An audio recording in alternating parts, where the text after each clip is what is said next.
Ha llegado el momento de escuchar la palabra de Dios. Un potente mensaje extraído de las Sagradas Escrituras. En la voz del pastor Carlos Hoyos. Sí, señor, mire esta pregunta, dice así: pastor, buenos días, Dios lo bendiga grandemente en este día. Quisiera hacerle una pregunta. La fe, pareciera que fueran como dos preguntas, porque mire, mire todo el contexto. ¿La fe es un don? Si Dios es dueño del oro y de la plata, ¿por qué en las iglesias piden diezmos? Siendo que Dios es dueño de todo lo que de todo. ¿Qué necesidad tiene Dios de eso si aquí los necesitados somos nosotros? La verdad son preguntas, sí, son dos preguntas. La verdad son preguntas que me tienen bloqueado, y si usted me responde el por qué, de verdad hay cosas que uno no entiende. Llevo 2 años de bautizado, está nuevecito en los caminos del Señor, y hace 2 semanas han llegado a mí estas 2 inquietudes. Entonces no es que yo sea un mal creyente ni nada, simplemente estoy empezando mis caminos de fe, y pues me surgieron estas 2 inquietudes. Si usted me las puede responder, le agradezco.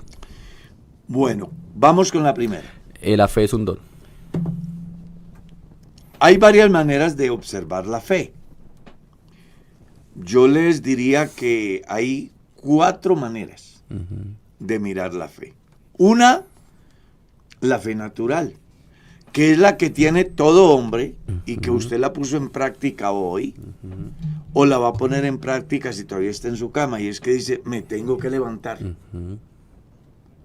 Y sin pensar que el piso está liso, que se puede caer, que se le troncha un pie, que de pronto se da un golpe contra el techo, se levanta, convencido de que puede hacerlo, y ve realizado lo que pensó antes. Porque la fe es la certeza de lo que se espera, el convencimiento de lo que no se ve. Esa es la fe natural, esa que tiene el campesino, sí, que siembra una planta y no dice, la voy a sembrar para que no dé. No, la voy a sembrar para recoger la cosecha. A eso le llamamos fe natural. Existe la fe que nace por el oír la palabra, que es la que al final lleva al hombre a tomar una decisión para su salvación. A esa comúnmente le llaman los estudiosos la fe salvífica. La fe salvífica, sí, señor. Cierto. Hay otra manera de ver la fe, y es el fruto del Espíritu. Sí. Más el fruto del Espíritu es amor, gozo, paz, paciencia, fe. Exacto.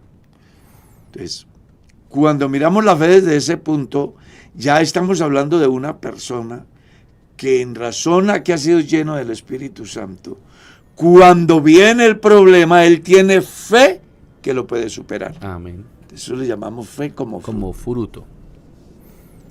Y la fe como don es aquella donde Dios actúa a través del individuo como si la obra fuera del individuo. El caso del primer libro de los Reyes, capítulo 17, cuando Elías le dice a Acab, de cierto, que no habrá lluvia si no es por mi palabra. ¿Ves? Entonces ahí se entiende de que Dios obra a través del individuo como si fuera el individuo. Como dice el capítulo 5 del libro de Santiago, ¿no?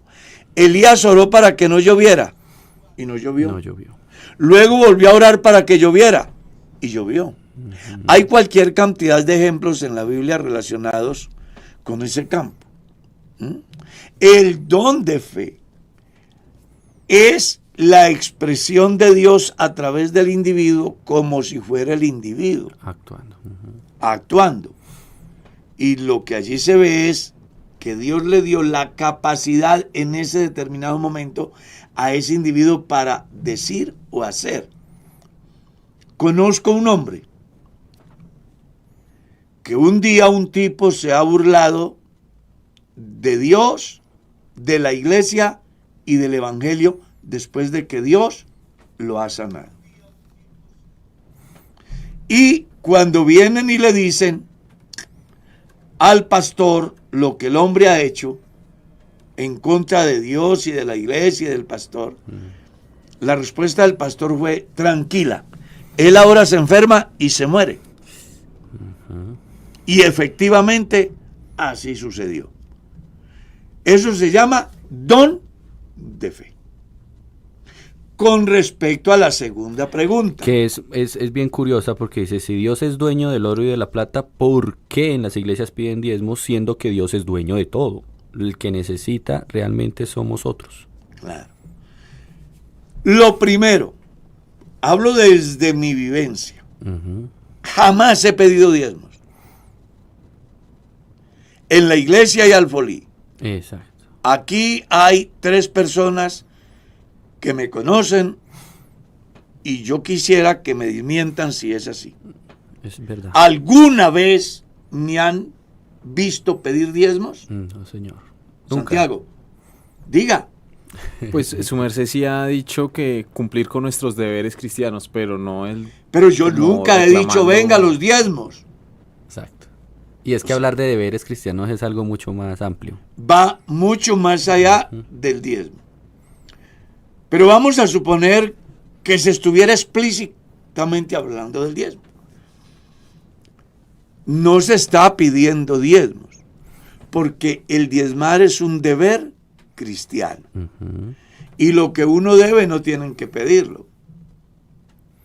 Uno pide lo que no tiene y en este caso no es el pastor, es que la Biblia dice así, traed los diezmos Al alfolí. Eso es lo que dice la Biblia, ¿no? Traed los diezmos al alfolí. Jesús dijo, hagan justicia y misericordia y no dejen de dar los diezmos. Abraham dio diezmos de todo. De todo. Jacob dijo, de todo lo que Dios me diere, el diezmo apartaré para ti. Entonces la gente dice, si los necesitados somos nosotros, porque hay que darle a Dios. Es importante aclarar que Dios no viene y se lleva los diezmos. No, señor. Los diezmos se depositan en el alfolí y tienen un fin que es el de sostener la obra de Dios a nivel local, a nivel distrital y a nivel nacional y a nivel mundial. Que es lo que se conoce como el plan financiero de Dios. Entonces, para tratar de orientar a la personita que está comenzando, nadie debe de dar diezmos obligado. Exacto. Porque si usted tomara la decisión de no ir al cielo, pues Dios tampoco lo obliga. Claro. Él dice, si alguno quiere. Entonces, en la iglesia dan diezmo, ¿quiénes? Los que quieren. Los que quieren. Los que no quieren, pues no dan. Exacto. El pastor no está detrás de quién diezma o quién no diezma. ¿Ya? A mí me causa curiosidad, es que la misma pregunta está muy relacionada, porque el diezmo también es un acto de fe. Exacto. Sí, muchas veces uno, y me ha pasado, que uno no diezma por exactamente por lo mismo. Entonces uno dice, ay, pero es que me faltan, y si es completo, entonces no sé qué. ¿Sí? Como que se adueña uno del dinero, no confiando que Dios le va a proveer. ¿Sí? No confiando en ese acto de agradecimiento. Entonces me parece que el diezmo también es un acto de fe y de confianza y de agradecimiento de que Dios, tú me has provisto y me vas a seguir proveyendo. Y viene mucho más. Cuando uno... Eso fue algo... La verdad, yo llevaba mucho tiempo sin diezmar. Eso sí se lo confieso. Y hace un mes para acá empecé a diezmar, hermano, y eso fue como instantáneo. Como una bendición, sí. Probadme en esto, dice el Señor. Claro, entonces es muy importante el aporte que hace Santiago. El diezmo es una expresión de fe, es una expresión de gratitud. Quien no lo hace duda, porque piensa que hay otras prioridades más importantes que las exigencias de Dios. Entonces recuerda, Dios no necesita el diezmo. Ujú. Porque Él es incorpóreo, Él es eterno. Pero Él sí nos da todo. De Jehová es la tierra y su plenitud. Exacto.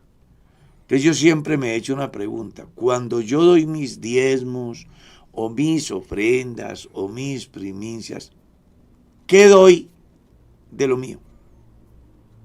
Dígame, ¿qué estoy dando? Si todo lo que yo tengo me lo dio Dios. Exacto. A usted le dan todo, absolutamente todo. Y luego usted de ahí dice, le voy a regalar al niño el bombón. Dígame, ¿usted le dio de lo suyo o fue de lo que le dieron? En mi caso personal, yo llevo 54 años diezmando. Nunca he dado nada de lo mío. Ujú. He dado de lo que Dios me dio. ¿Está claro? Y es que es importante también decir, hermano, exacto, Dios es el dueño del oro y de la plata, pero no crea usted que se va a encontrar entonces toda la plata tirada en el piso por arte de magia. Nosotros somos administradores de lo que Dios nos da. Él deposita en nosotros el dinero cuando trabajamos, cuando no lo ganamos, pero proviene de parte de Dios. Ya usted verá cómo lo administra. Sí, es bueno que le quede claro a quien tiene la inquietud que usted diezma si quiere. Exacto. Dios no lo obliga. Usted va al cielo si quiere. Dios no lo obliga. Usted vive una vida de santidad si quiere. Dios no lo obliga. Ni la iglesia. Está comprobado que un 75% de quienes asisten a las iglesias no dan diezmos. Sí, está comprobado. Y se cumple la parábola también. Claro.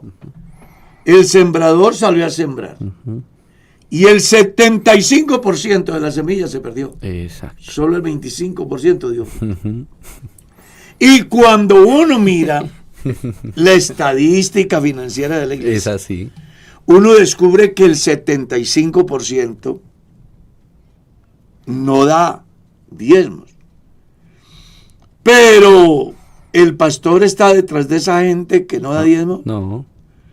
¿El pastor los discrimina? No, no No. puede discriminarlo. ¿Por qué? Porque él no sabe Claro. si diezman o no diezman. Y así lo supiera, el pastor no está predicando el evangelio por dinero. Ujú. Si alguien quiere hacerse rico a través de la iglesia, a través de los diezmos, que busque otra profesión que pueda darle más resultados. Nunca dentro de el manejo eclesial está definido que el ser pastor es para conseguir dinero. ¿No? El ser pastor es para administrar el rebaño de Dios. Lo económico, Dios lo provee. Usted no diezma, tranquilo. El pastor no sabe si usted diezma o no. Y Dios no va a dejar al pastor sin comida porque usted no diezme. Las aves del cielo, el Padre las sustenta. Los lirios del campo, el Padre los viste. Las bestias del campo, las aves del cielo y los peces del mar, Dios provee para ellos. ¿No proveerá para quienes predicamos el evangelio? Amén. Valemos Sigamos mucho con la otra pregunta. más. Amén, hermano Santiago. Amén. Bueno, vamos a hacer dos ahí de una. Dice, Dios le bendiga, ¿esta programación edifica la vida espiritual de un cristiano? Y según Éxodo 20:25, ¿hay maldiciones generacionales o fue solo un periodo de tiempo para el pueblo de Israel? Esa pregunta ha salido muchas veces, hermano Carlos. ¿Esta programación edifica? Ha salido muchas veces, yo la he leído. Depende cómo se maneje la pregunta. Una cosa es, ¿esta programación edifica? Otra cosa es, ¿esta programación edifica? Ujú. Afirmación o Afirmación interrogación. o interrogación. Sí, señor. Hay que mirarla como la hayan hecho. Y también depende del receptor. Sí. Porque puede haber alguien que, Sí. a pesar de escuchar respuestas, dice, eso no sirve para nada. Exacto. Mirar de manera despectiva. Exacto. Pero puede haber otro que dice, uy, caramba, Ujú. he aprendido. Claro. Según la ¿Cierto? actitud. Eso, depende de la actitud. Entonces, ¿cómo es que es la pregunta? En Éxodo 25, ¿hay maldiciones ya. generacionales? Ya. ¿O fue un periodo de tiempo de Ya. Pues según ese pasaje dice, porque yo visito la maldad de los padres sobre los hijos hasta la tercera y cuarta generación. Eso es el Éxodo 20, el Decálogo, ¿cierto? Habló Jehová Dios a Moisés diciendo, yo soy Jehová tu Dios que te sacó de la tierra de Egipto, de casa de servidumbre, no tendrás dioses ajenos. Bueno, ahí aparece todo. Y luego dice, porque yo soy Jehová tu Dios, fuerte y celoso, que visito la maldad de los padres sobre los hijos, hasta la tercera y cuarta generación de los que me aborrecen. Entonces, los señores de la teología de la prosperidad han tomado ese párrafo para explotar la ignorancia del pueblo y sacar ventaja, porque a ellos no les importa la salvación de nadie, les importa es generar ingresos para sus propios beneficios y sus propios proyectos. ¿Qué cree la iglesia? Que las maldiciones vengan de donde vengan, el día que yo recibo a Jesucristo se acabó la maldición. Se rompe eso. Nosotros no creemos en maldiciones generacionales. Exacto. Nosotros lo que creemos es que todos los hombres a causa del pecado están destituidos de la gloria de Dios. Y que si viven sin Dios, el juicio y la desgracia y la condenación es una realidad. Pero también creemos que si en el camino un hombre que va perdidamente levanta la cabeza y acude a Dios, Dios le perdona sus pecados y le sana sus tierras. Para ningún hijo de Dios hay maldición generacional. Amén. Amén, hermano Carlos. Preguntan acá, pastor, ¿qué quiere decir David cuando habla acerca del valle de muerte? Aunque ande en valle, Salmo 23. Sí, señor. No temeré mal alguno, tu vara y tu callado. Pues David era un hombre de guerra y experimentó todos esos fenómenos tan complejos como es el fenómeno de la guerra. Recuerde usted que inclusive David quiso edificarle casa a Dios y Dios le dijo que no, por cuanto había sido varón de guerra. De guerra. Sí, tremendo. O sea que David vivió siempre en guerra. Uno habla de las vivencias. Yo puedo hablar como pastor de la vivencia al principio de mi ministerio. ¿Qué cosas enfrenté y cómo Dios me sacó?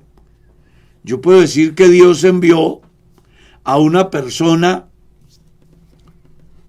para que cruzara 3 departamentos y viniera, y al ver la condición de mi familia, que no teníamos qué comer, pues se llevara a mi hija y luego la volviéramos a ver como a los 6 o más meses.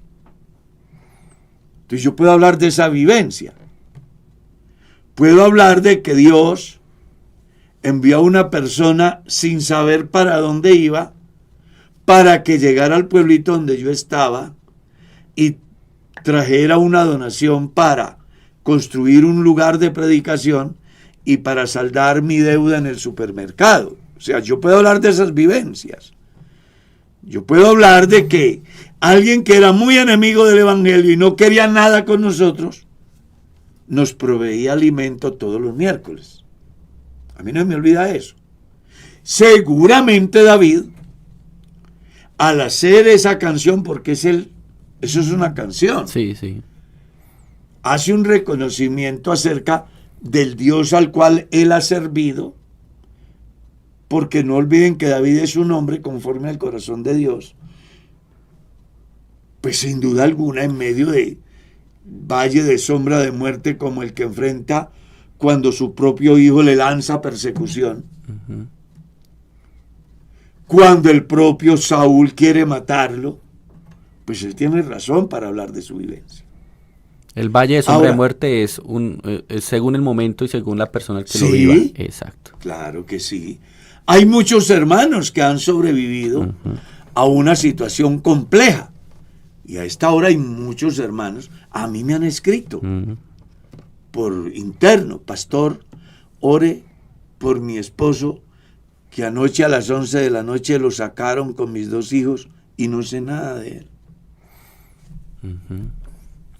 pastor, ore porque me han citado a una reunión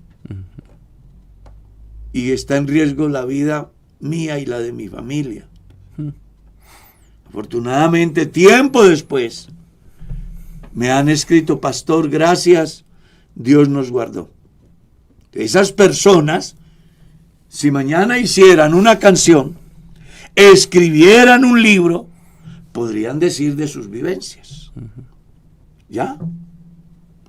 Entonces, ese salmo es un salmo práctico, real de la vida del salmista. Ahí donde es interesante. Y que puede ser también muy relacionado con la vida de muchos. Exacto. Que han tenido dificultades similares. La aplicación. Es bonito el contexto, pero también se entiende que el versículo se debe contextualizar, pero también se debe aplicar a nuestro tiempo. Exactamente. Muy bien. Sigamos. Dice, creo que también hay dos preguntas relacionadas para responder. Dice, ¿qué quiere decir con el hombre animal que resucitará primero? Y otra es, ¿qué habrá después del milenio para el pueblo de Israel? Son dos preguntas, claro. Cuando habla del hombre, 1 Corintios capítulo 15, usted encuentra ese pasaje. 1 Corintios capítulo 15. Primero es lo espiritual, luego lo animal. Dice. Y así como trajimos la imagen del terrenal, del hombre animal, que quiere animado, eso de animal, que animado.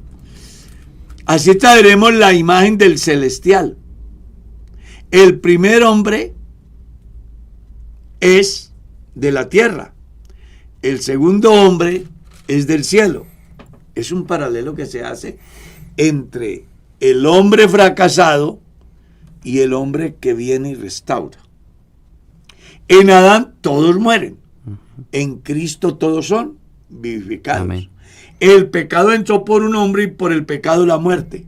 Así también por un hombre vino ¿qué? La redención, la salvación. Es un paralelo que es muy importante, o una comparación. Entonces, cuando habla del hombre animal, habla de este.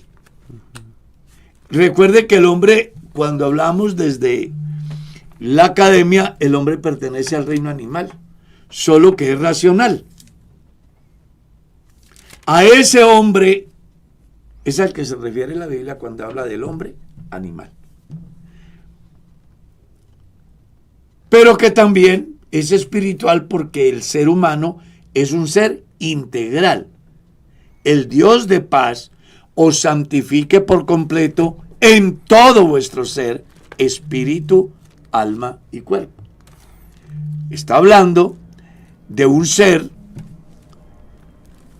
que tiene materia, que tiene la facultad de la movilidad, el combustible, y que tiene la capacidad de razonar, que se llama conciencia. Por eso dijimos que es un ser ¿qué? Integral. Pero el día que Dios le quite el combustible, el vehículo se para y va a su lugar de origen. El espíritu o el hálito de vida va a Dios. Y el alma entra en su estado hasta llegar el momento de la resurrección. Con respecto que sí, ¿qué pasa con Israel después del milenio? Bueno, los que hayan recibido a Jesucristo como su Salvador personal participarán del gobierno en el pueblo de Israel en el milenio. Si usted mira bien la parábola de las 10 minas, la explicación es clara. Recuerde que la parábola está relacionada con el reino y se refiere nada más y nada menos que al pueblo de Israel. Ellos, al recibir a Jesucristo como su Salvador, tengamos en cuenta que serán parte de la iglesia, como lo fue Pablo, como lo fue Pedro, como lo fueron aquellos 3,000 y aquellos 5,000 y todos los israelitas que han creído al Evangelio.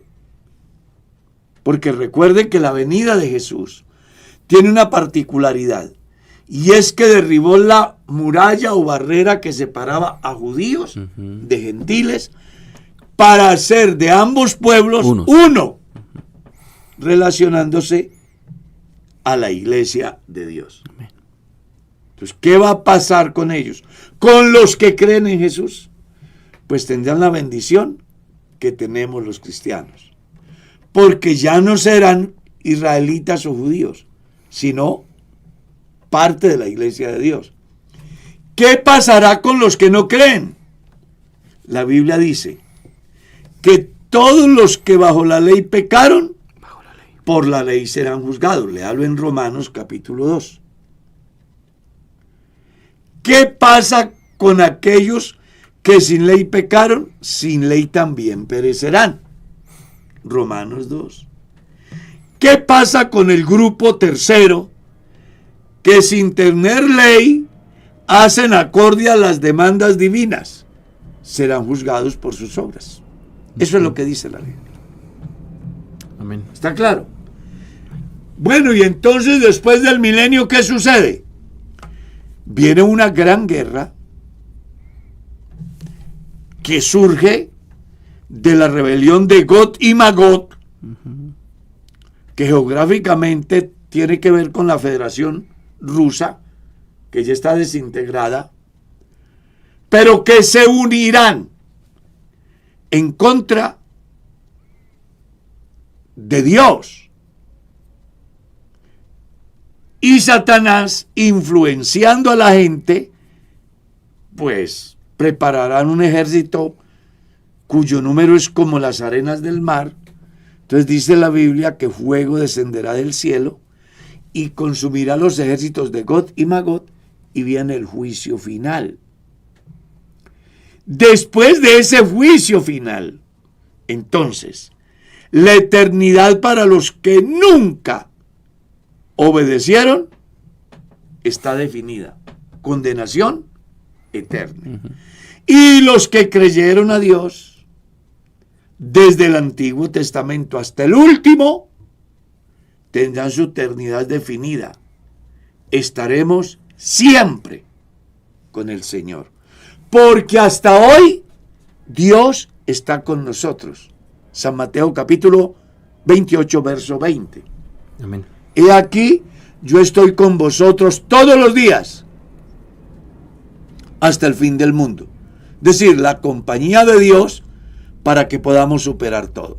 Pero después de que termine todo, ya no será Él con nosotros, nosotros estaremos con Él. Amén. Sea judío, sea gentil, si ha creído a Dios, como dice la Escritura. Amén, pastor. Pregunta, hermano Carlos, ¿está bien decir, pido oración por mi vida espiritual? Si la vida espiritual es Dios, ¿sí está bien decir así o no? Creo que sí, porque cuando las personas dicen pido oración por mi vida espiritual, no está diciendo oremos por Dios que es espíritu. No, oren por mí porque soy un ser espiritual y puedo ser susceptible a la contaminación, al pecado. La carta a los Corintios, ustedes leen que el apóstol dice, por tanto apartados de ellos, dice el Señor, y yo recibiré y seré a vosotros por padre, y vosotros me seréis por hijos e hijas, ha dicho el Señor. Luego, punto seguido en el capítulo 7, Pablo dice, amados, puesto que tenemos tales promesas, limpiémonos de toda contaminación de carne y de espíritu. El espíritu de un individuo que ahí está relacionado, porque hay que mirar ese pasaje desde dos visiones. Sí, sí. Uno, la contaminación de la carne tenía que ver con lo sacrificado a los ídolos. La afectación del espíritu estaba relacionado con dejarse dañar su buena fe a través de las prácticas idolátricas que tenía el pueblo en Corinto. Porque por ahí está un dicho muy interesante en nuestro lenguaje popular. Dime con quién andas y te diré quién eres. El que anda entre la miel algo se le ha de pegar. Entonces muchas veces los cristianos andamos tan metidos en las cosas del mundo que terminamos actuando como los mundanos. Sí, es verdad. Afectando nuestra vida física en las prácticas y nuestra vida espiritual en el campo de la obediencia. A eso es a lo que se refiere. Amén, hermano Carlos. Amén. Bueno, nos preguntan por aquí, pastor, ¿me puede enseñar qué quiere decir vaca alazana, números 19:2? Pues si usted mira bien el pasaje le da la respuesta. Tenía que ver con un ritual que se daba en el pueblo de Israel, que nada tiene que ver con las prácticas de la iglesia en el tiempo de hoy. ¿Capítulo qué? Números 19, verso 2. Leamos. Les recomiendo que se lea todo el capítulo, la purificación de los inmundos, así titula. ¿Cierto? Jehová habló a Moisés y a Aarón diciendo, Ahí dice que esta es la ordenanza de la ley que Jehová ha prescrito diciendo, di a los hijos de Israel que te traigan una vaca alazana Alazana. perfecta, en la cual no haya falta, sobre la cual no se haya puesto yugo, ahí está. y la daréis a Eleazar, el sacerdote, y la sacará fuera del campamento y la hará degollar en su presencia. Recuerde cómo titula el pasaje, la purificación para los inmundos. Recuerde que los inmundos, según el contexto, no era el que estuviera en pecado, sino el que hubiese tocado un muerto, el que se hubiese tenido intimidad con mujer menstruosa, el que hubiese tenido un sueño erótico y a causa de él, pues hubiese derramado semen. A eso será el que hubiese tocado un leproso, el que se hubiese acostado en una cama donde acaba de morir una persona. A esos eran los que se les llamaba inmundos. Entonces se cogía una vaca en la que no haya habido Defecto, defecto. ni carga, ni yugo, Exacto. ni nada. Y se hacía para quitar ese aspecto, Esa inmundicia. esa inmundicia. Amén, hermano Carlos. Preguntan, mire esto. ¿Podría explicar acerca de los que guardan el sábado? Ellos defienden el sábado a capa y espada y no hacen la diferencia entre la ley y la gracia, alegando que el sábado es parte de los 10 mandamientos. Sí, podemos explicar. A ver, está el sábado de Dios y descansó Jehová Dios de todo lo que hizo. Este es el sábado social, el cual Dios establece para que las familias laboren 6 días y el 7º lo descansa. Está el sábado ceremonial, que estaba relacionado con el comienzo o el fin, básicamente del fin de una de las festividades. Hay una versión maravillosa que llegó a mis manos y me parece muy interesante la forma como establece las diferencias con relación a los sábados. En una semana podían haber 2 sábados. El sábado ceremonial y el sábado social. ¿Cuál era el sábado ceremonial? El que después de la fiesta de la Pascua llegaba, que podía terminar un viernes o un jueves, dependiendo de la fecha. Cuando uno lee Éxodo capítulo 13, el verso 4, dice, todos vosotros salís hoy en el mes de Aviv, y era el día 14, porque recuerde que el cordero por familia se llevaba el día 10º y estaba con la familia hasta el día 14. El día 14 se sacrificaba. El día 14 de Aviv, el pueblo de Israel ha salido de Egipto. Pero no todos los 14 de Aviv son el jueves. Pueden ser el miércoles. Es como uno mirar, ¿no? Que todos los 31 de diciembre no caen domingo. Caen lunes, caen martes, dependiendo del orden que se vaya dando. Entonces, Vamos a suponer que el 14 de Aviv comenzaba el lunes y eran 7 días. ¿Ya? Simple y llanamente, usted cuenta 7 días a partir del lunes y le da domingo. Eso quiere decir que el día lunes sería sábado. Sábado. Y así sucedía. O si el 14 caía el domingo, o vamos a suponer que caía el sábado, entonces, ese era el sábado de social, pasan la fiesta 7 días, entonces el viernes siguiente sería sábado ceremonial y el otro día sería sábado social. Aparte de eso hay otro sábado, que es el que menciona la carta a los Hebreos, capítulo 3, hablando del sábado del pueblo, en el sentido de que cuando el hombre recibe a Jesucristo, entra al verdadero sábado. Por eso Jesús, en San Mateo capítulo 11, les dice, vengan a mí, todos los que están trabajados y cansados, y yo los hago descansar. El escritor a los Hebreos dice claramente que si el pueblo hubiera entrado en el reposo que Dios vino a darles, no se hablaría de otro reposo. Pero como ellos no entraron, porque a lo suyo vino y los suyos no le recibieron, entonces dice, pero queda un reposo para el pueblo de Dios. ¿Y a qué reposo se refiere? Simple y llanamente al reposo en el día que aquellos entiendan que Jesucristo es el Señor. Ese día descansarán de toda la carga de su conciencia. Entonces recuerda, hay sábado social, hay sábado ceremonial, hay el sábado de Dios y está el sábado para el pueblo, que tiene que ver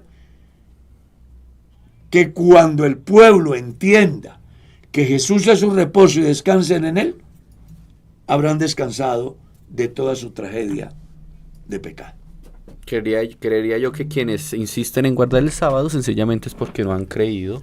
No, a ver, lo que pasa con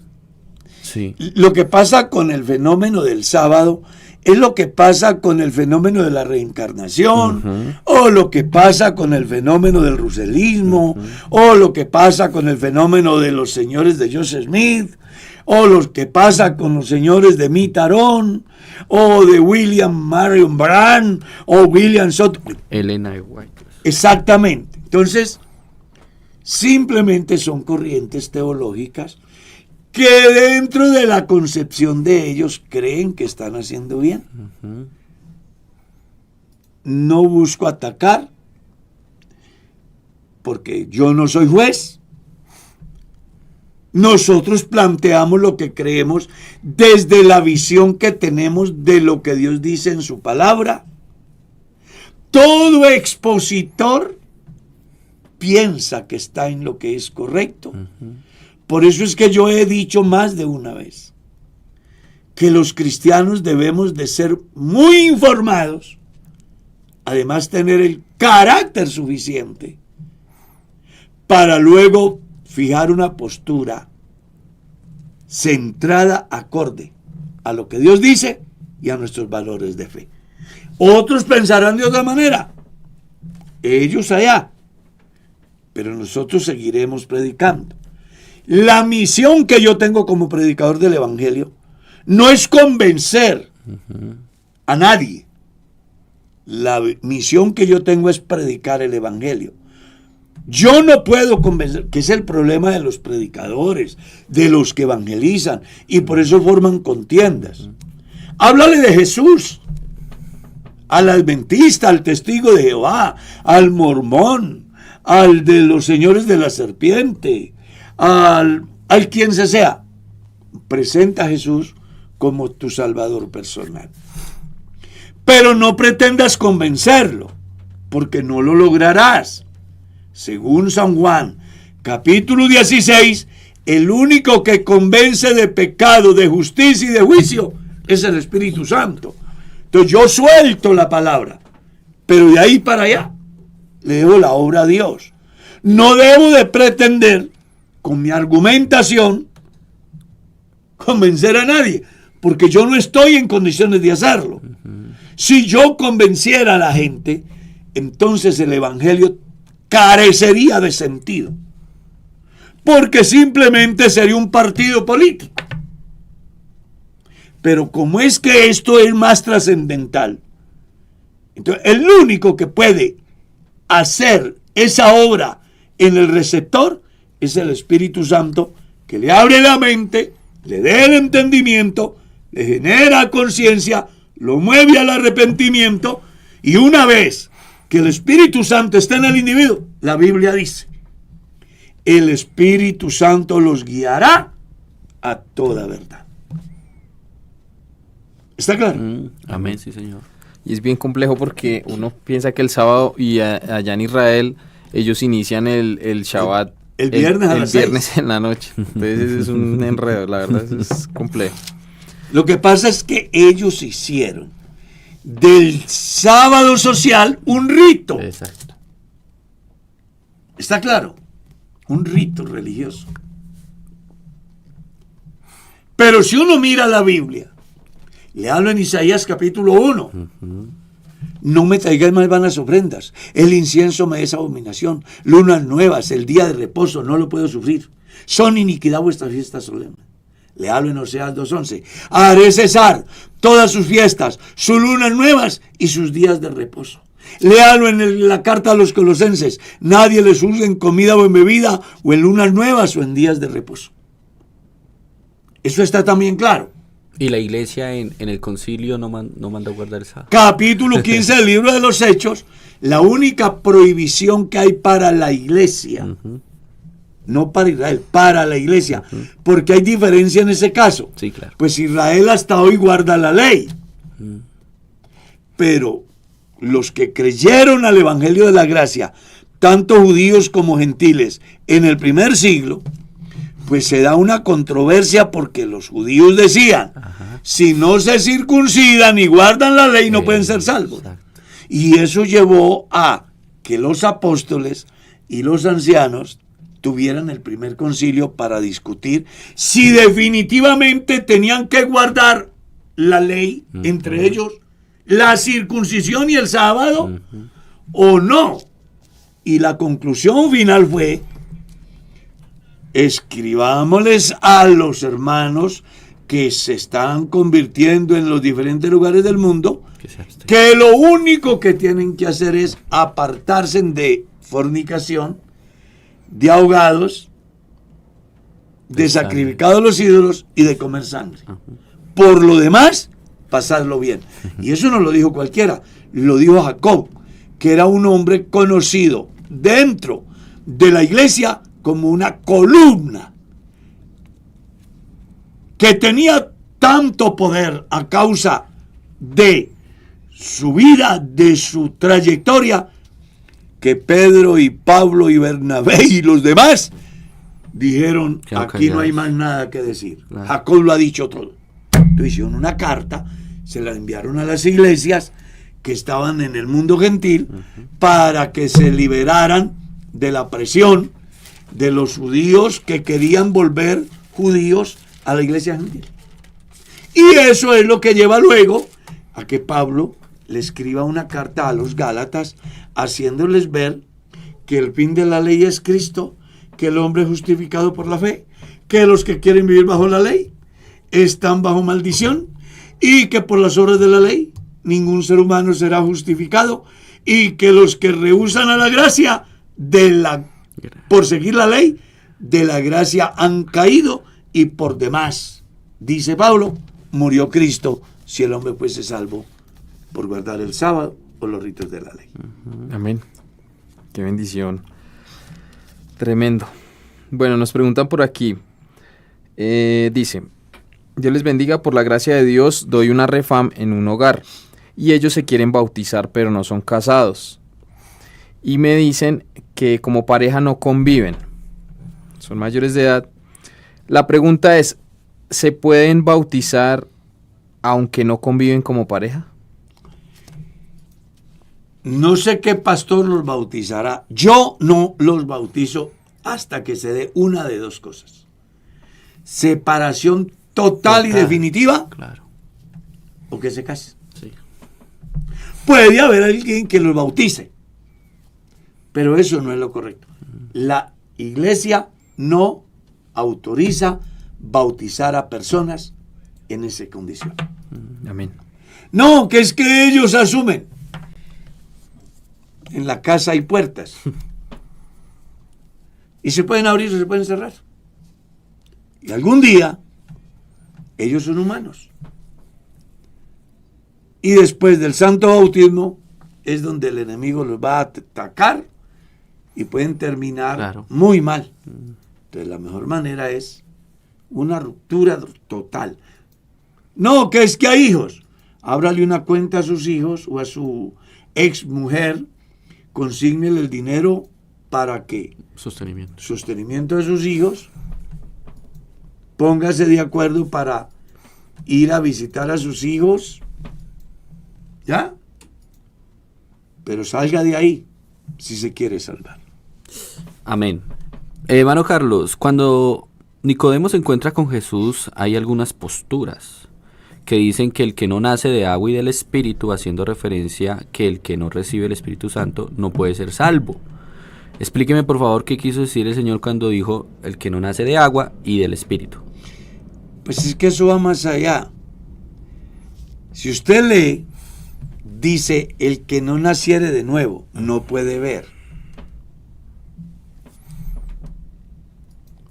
el reino de Dios.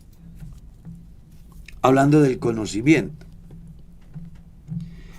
Y cuando habla de agua y de espíritu, está hablando de la transformación del individuo, que solo es posible por el Espíritu Santo. ¿Ya? Entonces, el nuevo nacimiento es la consecuencia del Espíritu Santo en el individuo.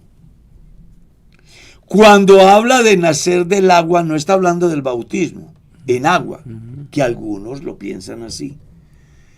Está hablando de la palabra, del conocimiento que obtiene, y esa conciencia lo lleva a tomar una decisión. En esa decisión que toma va impreso Dios, produciendo en él la voluntad para sobreponerse al mal. Hay un malentendido en la conversión de las personas, porque algunos creen pues que Dios llega al individuo y lo salva y ya.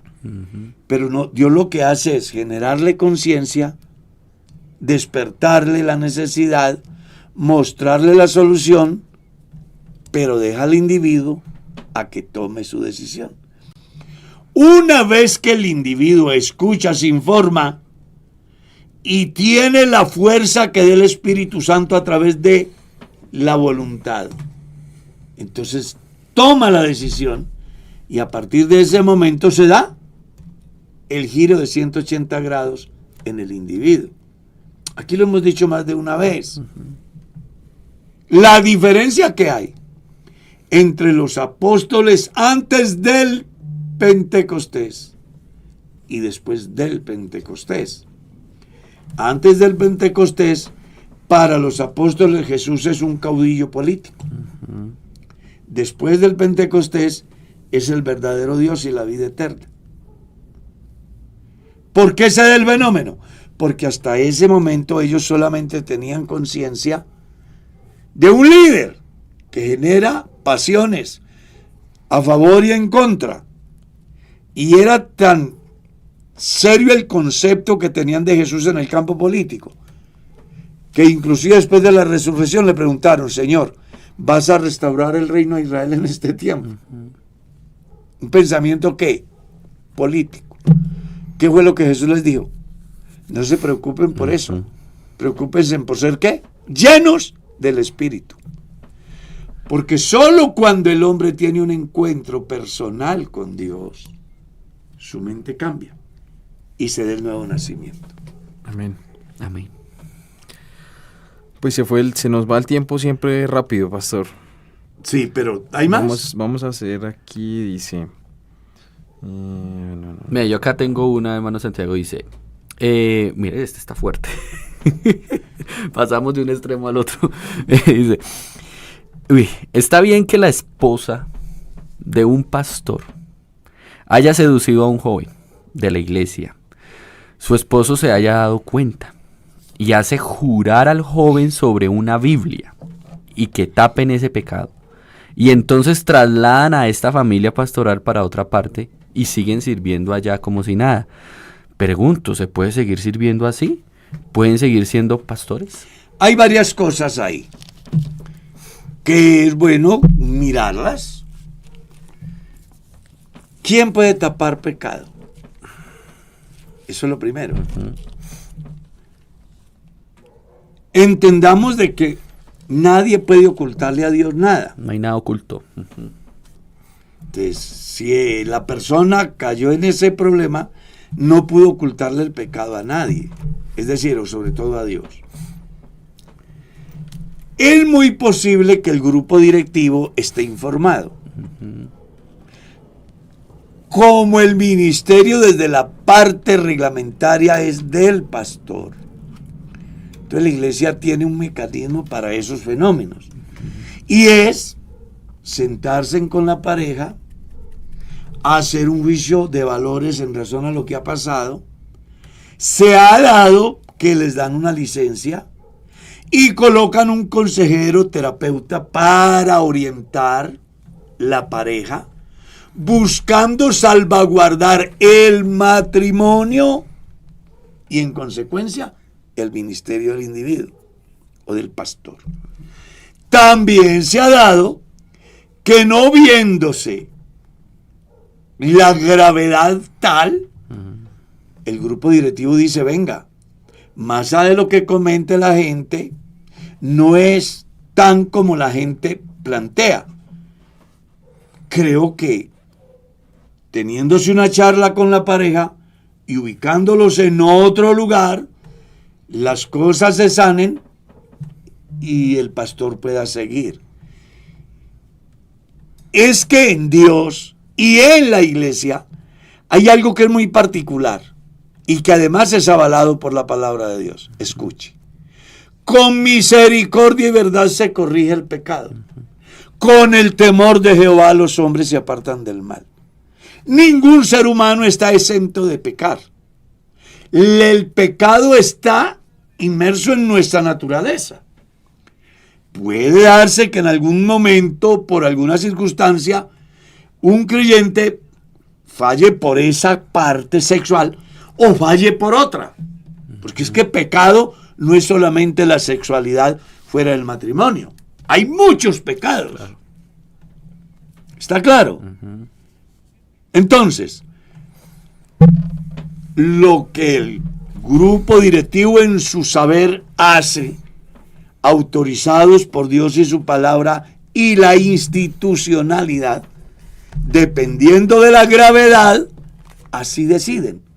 Entonces, si es muy grave, pues le dicen al pastor, venga, usted así no puede seguir, va a tener una licencia de 6 meses, o de 1 año, o de 2 años, mientras usted como pareja arreglan las cosas, buscan un pastor de trayectoria, que sea una persona que aparte del conocimiento para dar la terapia, tenga la calidad humana para considerar al que falló, en este caso es la esposa, y de esa manera restaurar ese hogar y restaurar un ministerio.